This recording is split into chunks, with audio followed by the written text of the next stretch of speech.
name is Misty Pittman. I'm Director of Operations. I also head up now the enrollment process and financial aid. And so I'm going to just kind of take you through the packets, the handouts that all of you have.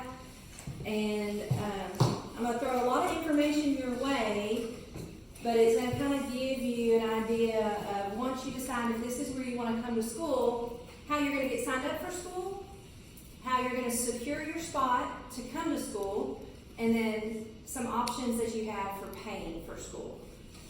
So I'm going to ask that everybody find their handout that looks like this. So how do I pay for school? And I've actually added a couple of things since I made this. I'll have to update this one. But there are multiple ways to pay for school. The easiest on us is when you have personal funds sitting in the bank and you can just write a check for $16,000 or $20,000 and come to school. Now, you don't have to fill out any paperwork, or you don't have to fill out any paperwork, you just bring a check. So that's one option. Another option that we are approved for are VA benefits. So if you have been in the military and you qualify for GI Bill, we are approved to accept GI Bill. Or if you have somebody in the military that is retired and can transfer benefits to you, we can work with you on that. I am not an expert on VA benefits, but I can get you into contact with the people that can help you go through that process. I also can help you apply for your education benefits. So if you have mom or stepdad or dad, stepmom that have been through the service and they never use their education benefits, they can, if they're eligible, transfer to those to you for use. And depending on what type of benefit you have, it may pay you a monthly amount stipend to come to school to kind of help with bills and things while you're in school. Or if you have Chapter 33 or post 9/11 GI Bill, it actually pays your tuition in full if you're 100% eligible, and it pays you a stipend monthly while you're in school. We also have student loans. Right now, the only student loan partner that we have is Arkansas Rural Endowment Fund.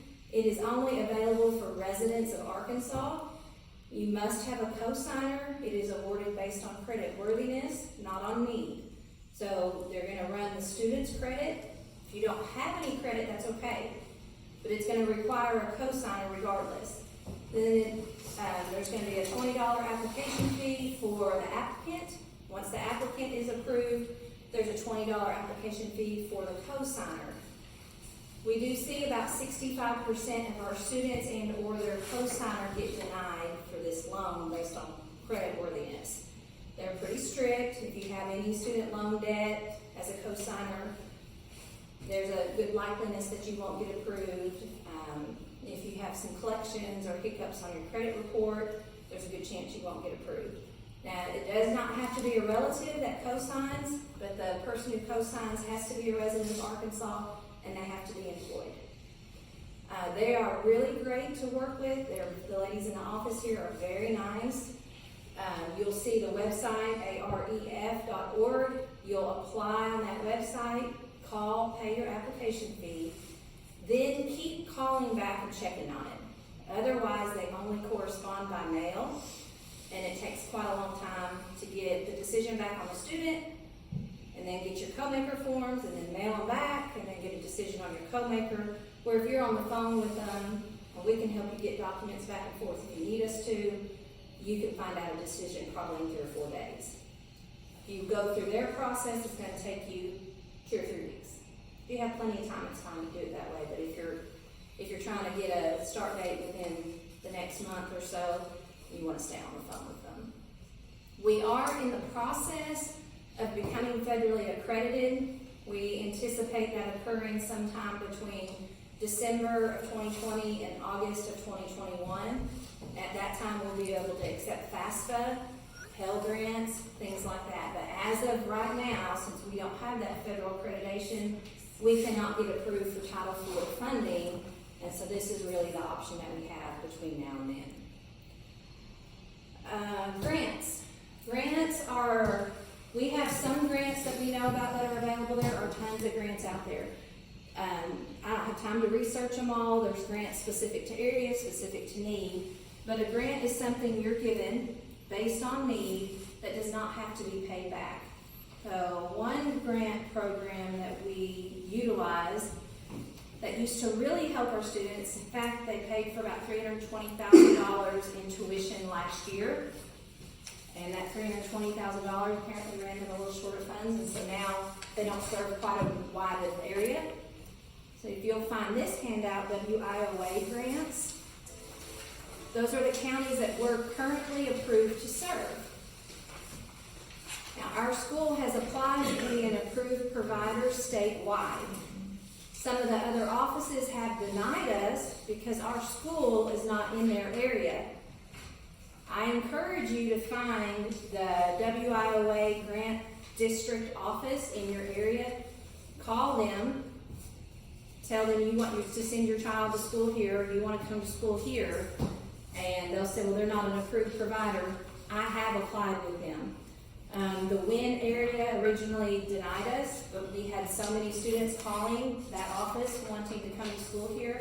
They finally got on the phone with me, and I convinced them it was a good idea. And so that area is now approved. I have some students from the Pine Bluff area wanting to come, and we were originally denied by them because we weren't in their area. When they look at an application, they just think, well, they're not close enough to us for our students to come. They don't quite understand what we offer here. But if you're requesting it from them, there's a good chance that they might reconsider. So it's worth a phone call. Okay, and they will, the two that we have in place now, if you qualify, they will grant up to $8,000. And that can only go towards tuition and fees. There's also this paper that you have. This is the farm grant. So if you have worked on a farm and have earned, I think, up to $800 working on a farm, you may qualify for some supportive services through this program. We've had a couple of students qualify for that. And then there's Arkansas Rehabilitative Services. I don't have contact information for them on there, but if you have some type of diagnosis of a disability, or if while you're in school you have a 504 plan or an IEP, you're being treated for ADD, for asthma, you had some type of surgery, and you have doctor's proof, you can apply for the ARS grant program. They're there to support you and get you back employed, or help you become employed, and they will grant up to $5,000. And that's money that doesn't have to be paid back as well. Okay, scholarships. Scholarships, this is money that you're going to apply for and be awarded based on your criteria, meeting the criteria of the scholarship or being chosen as a winner. But it also does not have to be paid back. You'll see on your handout there's a link for www.aews.org. That's American Welding Society. When you apply for a scholarship through AWS, there are about 6 scholarships you can apply for all at once. I believe they're each $1,000. I'm not sure if you can get awarded more than one or not. I haven't seen it happen, but I don't know that it can't. If you have paid for your school, let's say with the WIOA grant, and then they pay above and beyond, this can actually be refunded back to the student above and beyond tuition, or it can be used to be applied towards your tuition. When you apply for this, it's a really quick process. It takes about 10 or 15 minutes to apply for online. You have to have a copy of your high school transcript, and you have to have 2 references that you're going to provide email addresses, and they have to respond for your scholarship or for your application to be processed.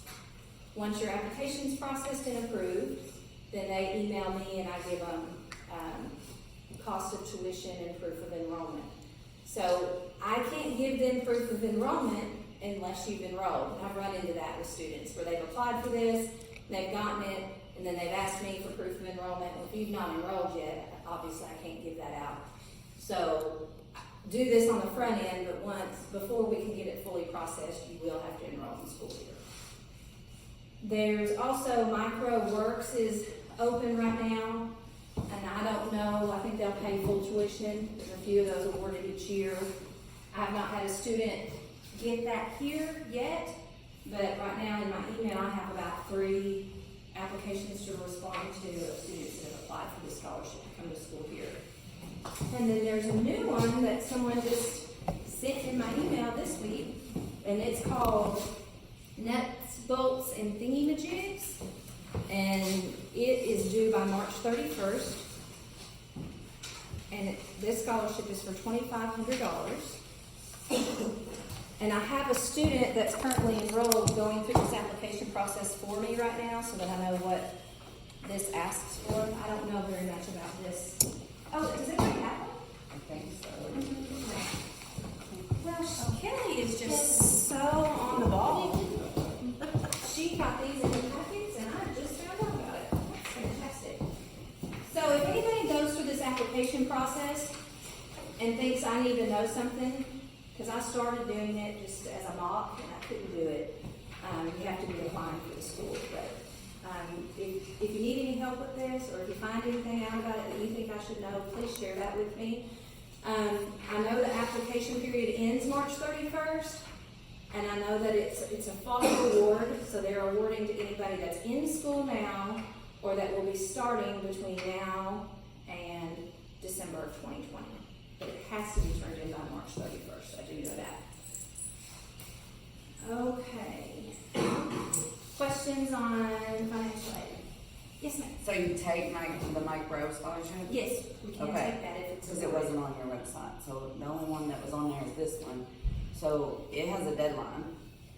And if he's not sure which school he's going to pick, it's hard. You know what I mean? Mm-hmm. And like you said, you have to be enrolled for you to like completely go So through now it. the And the deadline on the AWS is March 1st. Which is like Sunday. Yeah, that's soon. Which is, he hasn't done it because you have to put what school you're gonna go to. So it sounds So like you what- have a decision to I make. mean, quickly. Now, right? the lady that handles those scholarships is really, really nice. Okay. So you I mean, like might this could, was saying, any suggestions on if he applies for it and puts the school, but he's not enrolled yet, it doesn't completely go through, right? what will happen is he can go ahead and apply. Okay. They'll process his scholarship, and then they're gonna send him back an email, and it's gonna say, we need proof of cost and a class schedule, or something like that. Right. You can get that off of our enrollment form. You don't have to get it from me, or you can get it off of the other school's enrollment form and send them a copy of the enrollment form and print ours off from the Google Doc. Typically, the students just ask me to give them an admissions letter. And so the admissions letter has our letterhead, tells when they're gonna start school, when they're gonna graduate, because I think whether they'll award it or not depends on the graduation date, Okay. if I'm remembering correctly. And then they email me and notify me that but I can't give him an admissions letter. Until he's enrolled. But he can get our enrollment form online and use it. Okay. Okay, that's my, I mean, you know. But it's gonna be kind of like it'll be, I mean, if it's due by March 1st, it may be April 15th before you hear back from them. Okay. And then at that time, if you've changed your mind on what school you wanna go to, it would be up to you saying, okay, we still wanna use this scholarship, we wanna use it here. I don't know if they would switch or not. Okay, because he was gonna do it, but I was I'd like, apply oh, to we the don't know which school school. you think Yeah. you're gonna go to. Okay, yeah, and he go don't from know there. which one he's gonna Now, go to. on the Mike Rowe scholarship, as soon as you apply for that scholarship, their system sends me an email, because I'm registered with them, I think is why I get it. And so as soon as you complete that application process, I get an email to complete what our program costs and things like that, but you don't have to be enrolled for me to complete that, because it's not specific to you as a student, it's just what we do as a school. They're just verifying what we do as a school. Okay. And all local communities have small grant and scholarship programs locally. So I always tell groups, if you'll set yourself a Saturday aside and just spend 6 to 8 hours searching grants and scholarships, you can probably come up with $2,000 or $3,000. And those of you that are high school seniors, we have our welling competition coming up April 4th. which if you participate in the welding competition, that doesn't mean you show up, say, hey, how's it going, and leave. But you actually participate in the welding competition, then you're eligible for a $1,500 scholarship right there. And if you do great, you're eligible, if you win the whole thing, for a $16,000 scholarship. Plus you get to come to school, spend a day, get to know the instructors, hands-on. You know, sometimes people call and will say, do you allow us to come in and trial period at the school? We don't have the ability to really do that because we try to stay so full out here, and we don't want our instructors taken away from our paying students. They've paid a lot of money to be here. But the day that we have the competition, it's kind of your opportunity to do that. Especially if you're still deciding between one or two welding schools. Okay, that's everything I have on how you pay for school. If I have anybody else have questions about that? So how you enroll. Everybody should have a calendar. We have added an additional start date that is not on the calendar. And it is May 12th. We're going to allow 20 spots on May 12th. Nobody has registered for May 12th yet, so there's still 20 spots available. That's 2 days after you graduate. And I didn't bring up those completion dates, but I'll get into that in a second and why you might decide that instead of going to the Caribbean for a week on a senior trip, why you might want to start welding school. But any of the green dates, you choose which date you want to start school. You go to our website, click on enrollment. I guess I have to stand in front of the camera, don't I? Yeah, let's try I'm a to. talker and a walker. Yeah, I'm having to really. Sorry, I don't stand still very well. But once you decide what date you want to enroll, you'll go to our website, you'll click on enrollment, and then choose the program that you want. Structural, which is 420 clock hours. It's going to take 10.5 weeks to complete. There's the pipe program, which is 720 clock hours. It's going to take 18 hours to complete. Or you do the combined program where you get both curriculum of the structural and the pipe program integrated into one, and it takes 23 weeks or 920 clock hours. 8,000, 16,000, or 20,000 plus a $100 registration fee. Complete the enrollment form for the program you wish to be enrolled in. In that enrollment form, it's going to ask you the day you want to start. Choose your start date. As soon as you hit submit on that form, I'm going to get an email. When I get that email, I'm going to pull your enrollment form, and then I'm going to verify that we still have availabilities on the date you requested. I have 12 students now enrolled for June 2nd. Technically, we only have 13 spots available in June. So depending on the enrollment for March, April, and this new May 12th date, I'm going to have to cut off June 2nd pretty quick. I still have available spots for June 23rd, July 28th, and August 18th, I think. Yes. But what you'll notice over here are your completion dates. So if you start June 23rd and you're going through the structural program, that's what that S is for, you're going to complete September 3rd. September's a pretty good time to go to work. But that's just the structural program. You're not going to learn any pipe. So you guys that are really wanting to be pipe welders, you want to go work in refineries and power plants, you're wanting to travel, you can do some of that with the structural program, but you're going to be working with a guy that just went through the pipe program, and he's going to be making $2, $4, maybe $6 an hour more than you, and you're going to be kind of mad about it. So you might want to just do the pipe program if you can afford to pay for the full program.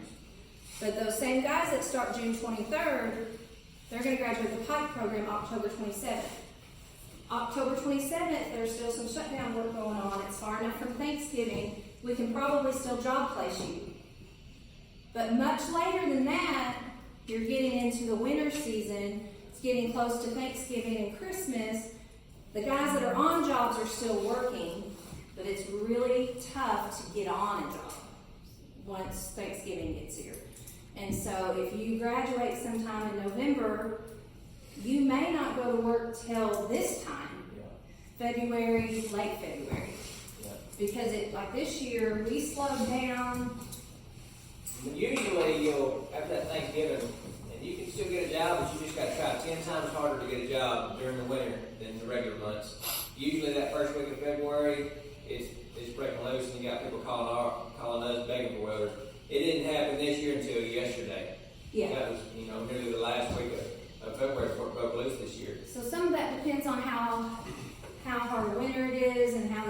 contractors met their It is completion an election. dates. It's election year too, that affects things. Yeah. So, I would, if it were me, I would plan on graduating not in the winter months, not between Thanksgiving and February, because some of the guys that did graduate, some of the guys went straight to work, some of them had to hang out here 2 or 3 weeks, and it wasn't that good for them because they got to get these simulators to get slicker, you know, stainless or whatever, because they had alumni brush up at that point, a limited alumni brush up.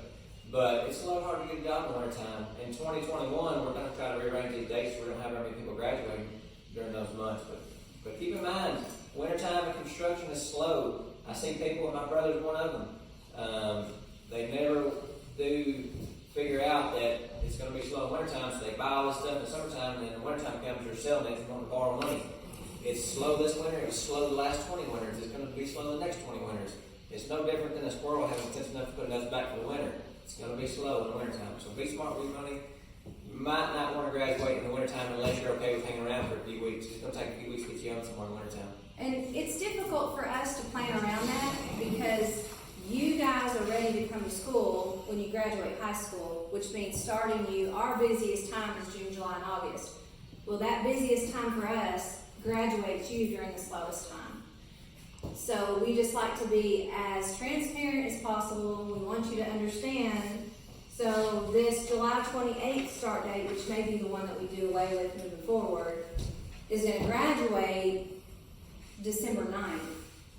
And so as a student, there's a really low likeliness that you're going to want to go to work on December 9th because you're going to be gone over Christmas.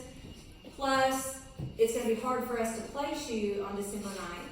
And so you're looking at, as a student, I'm going to graduate December 9th, but so that you don't lose the level of skill that you have, you're actually going to have to stay here as a brush up, as an alumni, for the next month, practicing. Or else you're going to regress and not be able to pass your well test in January whenever it does start to pick back up. And that's the one date that really messes with me, is that December date. So a lot of times students that have just graduated high school, they're making decisions based on, okay, I'm going to graduate, I want to take a month off, I want to go on a senior trip, so I want to start in July. July is probably the least desirable month for you to start in terms of graduation and how it's going to set you up for a job. And I feel silly even saying that because I want students here in July, but I want you, if you choose July, I want you to be aware of the hurdles you're going to face. You're not going to be able to just graduate and go to work. If you're financially prepared for that, that's great. But it's not just being financially prepared. You don't want to graduate in December and disappear from the school for 6 weeks, because when you come back to practice in 6 weeks, everything that you've learned, you're going to have progressed a little bit. And so, they'll talk to you about that a lot while you're in school, but you're making enrollment decisions now, and I think you need to be aware of those things. I had about an hour-long conversation about that this morning with a parent. I guess is why it's so fresh on my mind. So basically, if they graduate December 9th, not going to work probably till late January, end of February. Best case scenario. But you guys take care of that as long as they're willing to come back and keep your skill set up. You guys. We don't want them leaving. You can go to work during that time. You're just going to have to shake the bushes a lot harder. Right. Or make less for a little while. And the worst thing you can do, and I've seen a lot of pipe welders just go hang out on a structural job just to get through until typically everybody says the first year they're going to do this and this. It's never the first year. It's the 1st of February normally. But the worst thing you can do is graduate and walk out of here for 3 or 4 weeks without welding, because you have, at that point in your career, you're going to lose what you got very quickly. So we don't like them to leave. But what we run into, okay, so we're looking at possibly having federal accreditation by the end of the year. We have 60, roughly maximum 68 booths out here. Yeah, but with the refreshers. 68, but we're stopping at 60. That way we got brush up room. But if we're maxed out in students, 60 students, then brush ups they're signing up for brush up. And once brush up is full, it's full, and you get put on the next day's brush up. Right now, that's never been a problem. Probably won't be a problem in December. But if we're full and we have several students trying to brush up, you might just get in every other day to brush up. But we've got stuff we can put outside for guys to work on, jack stands, things like that. We can make it work. But those are just things to know, making the decision. Now, my husband he does the same thing for a living. He was working in Pennsylvania this winter. He got a layoff about December 15th. He could have gone back to work December 31st. He didn't go back to work until a week or two into January, and he's been working ever since. So once you're established with a company or you have a lot of contacts in your phone, it's easier to stay working in the winter months if you want to. He could have literally just been off 2 weeks. But being new out of the gate, it's just a little tougher. Because they're going to hire back the crews that they had, get them off unemployment, get that claim off of them before they start with new hires. Okay. Any other questions about that? Did I miss anything?